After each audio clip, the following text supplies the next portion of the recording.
ውድ አድማጮች ለዛሬ ተከታዮቹን የካህሊል ጅብራን ሥራዎች እንመለከታለን። ምንጫችን መናፍቁ ካህሊልና ሌሎች የተሰኘው መጽሐፍ መሆኑን ስንገልጽ በታላቅ ክብር ይሆናል። የማርያም እናት ሐና ስለ ኢየሱስ ውልደት። የልጄ ልጅ ኢየሱስ እዚህ ናዝሬት ከተማ በወርኃ ጥር ተወለደ። በተወለደበት ምሽትም የምስራቅ ሰዎች ቤታችን መጥተው ነበር።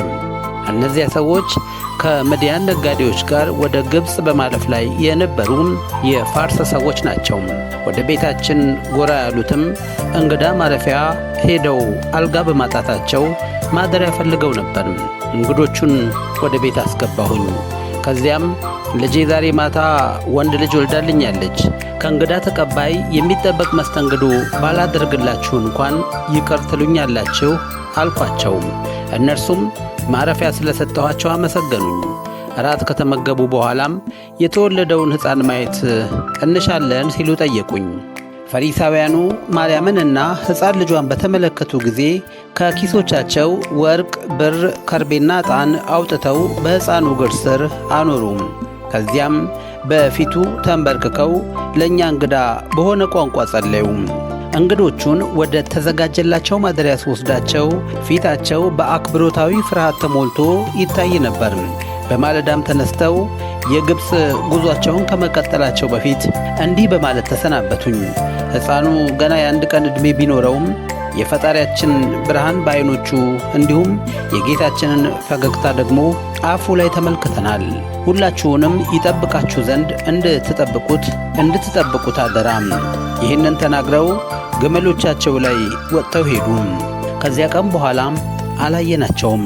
ሕፃኑ ልጇ በብዙ አስደናቂ ነገሮች የተሞላ መሆኑን ማርያምን እንደ በፊቱ ደስተኛ ለመሆን ከለከላት። ሕፃኑን አተኩራ ካየችው በኋላ ዓይኖቿ በመስኮት በኩል ወደ ሰማይ ይማትራሉ። አስተያየቷ ራእይ ያየች ያስመስላታል። በእኔና በማርያም ልቦች መካከል ሸለቆዎች ነበሩ። ልጁ በአካልም በመንፈስም እያደገ በሄደ ቁጥር ከሌሎች ልጆች የተለየ ሆነ። ገለልተኛና ለመያዝ አስቸጋሪ ሆነ። እኔ ደግሞ ፈጽሞ ልቆጣጠረው አቃተኝ። ብዙ ጊዜ ምግባችንን በመውሰድ ለመንገደኞች ይሰጣል። የምንሰጠውን ጣፋጭ ሥጋ ከመቅመሱ በፊት ለሌሎች ልጆች ይሰጣቸው ነበር። ብርቱካን ማሳዬ በመግባት ዛፎች ላይ ተንጠልጥሎ የበሰሉ ፍሬዎችን ያወርዳል። ሆኖም ግን ለራሱ ሊመገባቸው አልነበረም። ከሕፃናት ጓደኞቹ ጋር ሲሽቀዳደም ይውላል። ታዲያ በሩጫ ፍጥነቱ እንደሚቀድማቸው ስለሚያውቅ ሆን ብሎ ወደ ኋላ ይቀርና ያስቀድማቸዋል።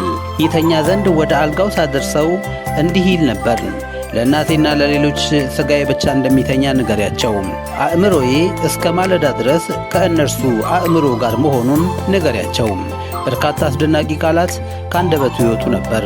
እርሱ በልጅነቱ የተናገራቸውን በሙሉ ለማስታወስ እንዳልችል እርጅና ተጭኖኝ ነበር። አሁን ታዲያ በድጋሜ ላየው እንደማልችል ነገሩኝ። ግን ደግሞ የነገሩኝን እንዴት ላምን እችላለሁ? በቤቴ ዙሪያ ሲሯሯጥና ሲስቅ አሁን ድረስ ይሰማኛል። የልጄ ማርያምን ጉንጮች በሳምኩ ጊዜ የእርሱ መዓዛ ልቤን ሲዳስሰው ይሰማኛል። አካሉ ክንዶቼ መካከል ያለ ያህል ይሰማኛል። እንግዳ የሆነብኝ ነገር ቢኖር ልጄ ስለ በኩር ልጇ ለእኔ መንገር አለመፈለጓ ነው። አንዳንዴ ከእርሷ ይልቅ የእኔ ናፍቆት እጅግ በጣም ያይላል። ከእናቱ በላይ እናፍቀዋለሁ። እርሷ እንደ መዳብ ሐውልት ድርቅ ብላ ቆማ ትታያለች። የእኔ ልብ በአንጻሩ ቀልጦ እንደ ምንጭ ውሃ ይወርዳል። ምናልባት እኔ የማላውቀውን ነገር አውቃ ይሆናል። ለእኔም ብትነግረኝ መልካም በሆነ ነበር።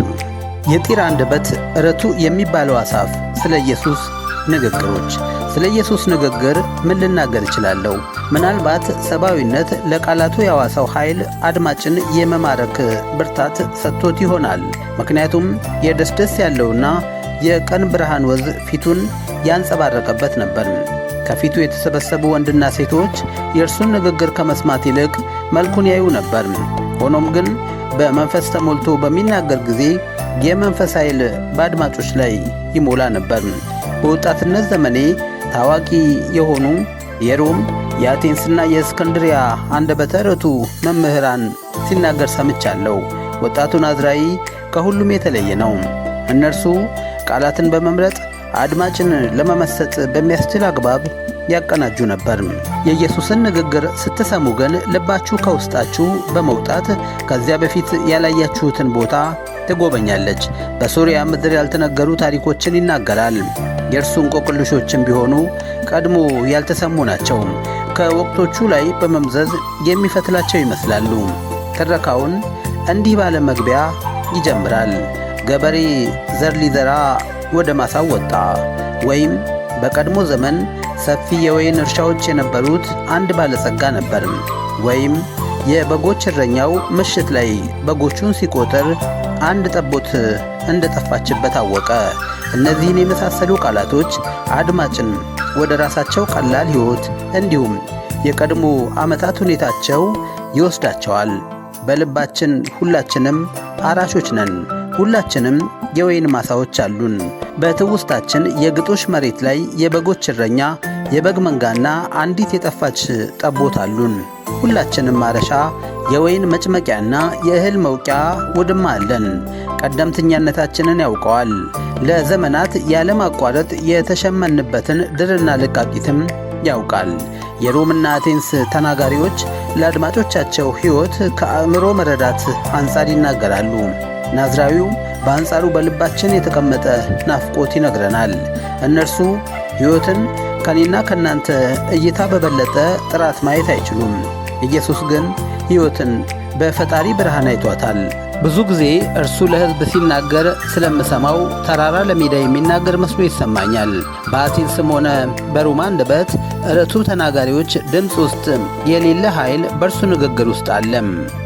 ዘኬዎስ ስለ ኢየሱስ ዕጣ ፍርጃም የተነገራችሁን ታምናላችሁ፣ ሆኖም ግን ያልተነገሩትን እመኑ። የሰዎች የዝምታ ቃላት ከተነገሩ ቃላት ይልቅ ለእውነት ይቀርባሉ። ኢየሱስ ራሱንና ተከታዮቹን ከሞት ማዳን ይችል እንደነበር ጠይቃችሁኛል። መልሴም ይህ ነው። አዎ መትረፍ ይችል ነበር። ደቀ መዛሙርቱም ሊተርፉ ይችሉ ነበር። ሆኖም ግን ለራሱ መሸሸጊያም ሆነ መንጋዎቹን የመጠበቅ ፍላጎት አልነበረውም። እርሱና ተከታዮቹን የሚገጥማቸውን ሞት ቀድሞ አይቶታል፣ ተንብዮትማል። ሞቱን ደግሞ በክረምት ዘርቶ መኸርን በተስፋ ጠብቆ ምርቱን እንደሚያጭድ ገበሬ ነበር የጠበቀው። ሁላችንም የገሊላና የሊባኖስ ተራራ ተወላጆች ነን። መምህራችን አብሮን ወደ አገራችን መመለስ ይችል ነበር። እስከ እርጅና ድረስም በአጸዶቻችን አብሮን መኖር ይችል ነበር። በመንደሮቻችን ገዳማት ከሚገኙ ነቢያት ጋር መኖር ቢፈልግ ማን ያግደው ነበር? እኔ ከምኵራብ ንፋስ ጋር ወደ ምስራቅ ልሄድ ነውና እናንተ ደግሞ ወደ ዘመዶቻችሁ ሂዱ በማለት በፈገግታ ሊሰናበተን ይችል ነበር። እናንተ ወደ ቤታችሁ ሂዱ፣ እኔ ጊዜ ገና ነውና ከ1000 ዓመታት በኋላ ተመልሼ እመጣለሁ። እንደምመለስ ለልጆቻችሁ በመናገር ጠብቁኝ በማለት ሊሰናበተን ይችል ነበር። ሆኖም አላደረገውም።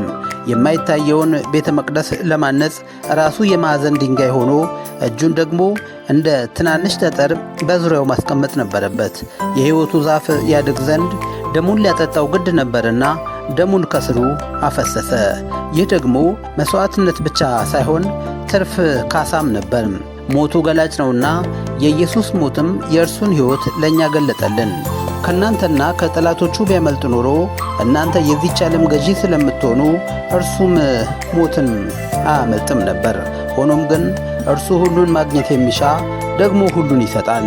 በእርግጥም ኢየሱስ ሞትን ማምለጥና ብዙ ዘመን መኖር ይችል ነበር። ሆኖም ግን የዘመናትን መቀያየር ቀድሞ ስለሚያውቅ መዝሙሩን በደስታ ዘመራት። ዘመናትን ድል ማድረግ የሚችል ሰው እንዴት ከፊት ለፊቱ ለቆመ ሰራዊት እጅ ይሰጣል? ኢየሱስን ሮማውያን ወይስ የኢየሩሳሌም ቀሳውስት ገደሉት ስትሉ ጠይቃችሁኛል። ሁለቱም አልገደሉትም። በዚያ ኮረብታ ላይ ሳለ መላው ዓለም ሊያከብረው ቆሞ ነበር። የቤተ ሳይዳዋ ሐና ስለ አባቷ እህት። የአባቴ እህት ገና ወጣት ሳለን እኛን በመተው የአባቷ ርስት ወዳለበት አጸድ ሄዳ ብቻዋን መኖር ጀመረች። ከአጸድ በምታዘጋጀው የቅጠል ሥራ ስርና ፍራፍሬ መድኃኒቶች ለአገሬው ሕዝብ ፈውስን ስትሰጥ ኖራለች።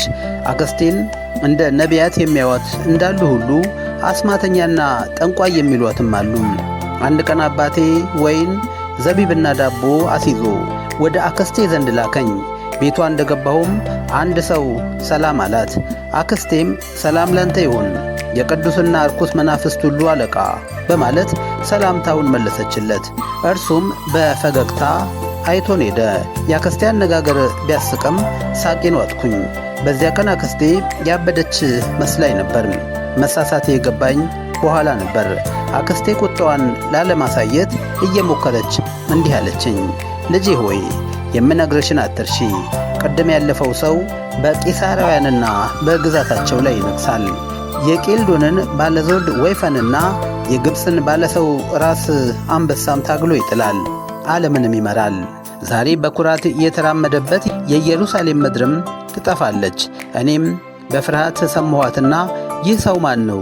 ትውልዱ ዘሩስ ከየት ነው ስል ጠየቅኳት። እርሷም መለሰችልኝ፣ እዚህ እኛው አገር ነው የተወለደው። እኛው ነን በዘመናት ናፍቆታችን አርግዘን የወለድነው። የሁሉም ሰው ዘር ተወላጅ ቢሆንም ደግሞ የማናቸውም አባል አይደለም። ዓለምን በአፉ ቃልና በመንፈስ እሳት ይዟታል። ከዚያ ፊቷን አጠቋቁራ ይህን በመናገሬ መላእክቱ ይቅር ይበሉኝ፣ ያ ሰው ደግሞ ይታረዳል፣ በሙታን ማደሪያ መቃብርም ይቀበራል። የይሁዳ ደናግልም ያለቅሱለታል። ሆኖም ግን የሚገሉት ሥጋውን ብቻ ነው። ነፍሱ ፀሐይ ተወልዳ ምሽት ላይ ወደምትታረድበት ሰማያዊ ስፍራ ትሄዳለች።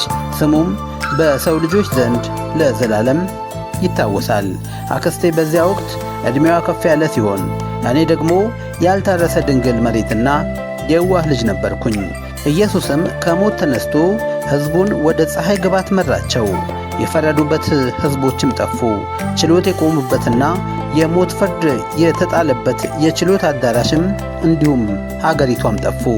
ይህ ከሆነ ዓመታት አለፉ። እኔም አረጀው፣ ዘመዶቼ ያልቀዋል፣ ዘሬም ጠፍቷል።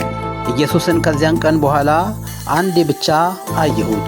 ከተከታዮቹ ጋር ምኵራብ ላይ ሲናገር የዛን ቀን ሰማሁት። ከብዙ ዓመታት በኋላ ታዲያ አሁንም ድምፁ ይሰማኛል። እንደ መላእክት በነጭ ክንፉ ወርዶ ብቸኛዋን እኔን ያጽናናኛል። እነሆ ዛሬም ያልታረሰ መሬትና መሬት ያልወደቀች በሳል ፍሬ ነኝ። የፀሐይ ሙቀትና የዚያ ሰው ቃላት ለልቤ ቅርብ ናቸው። ከሕዝቦቼ መካከል ቀጣይ ንጉሥ፣ ነቢይ ወይንም ካህን እንደማይነሳ አውቃለሁ። አክስቴ እንደተነበየችው ዘራችን እንደ ወራጅ ውሃ ያልፋል፣ ስማችንም ይረሳል። በጅረቱ ላይ በፊቱ ያቋረጡና የተሻገሩ እነርሱ ይታወሳሉ።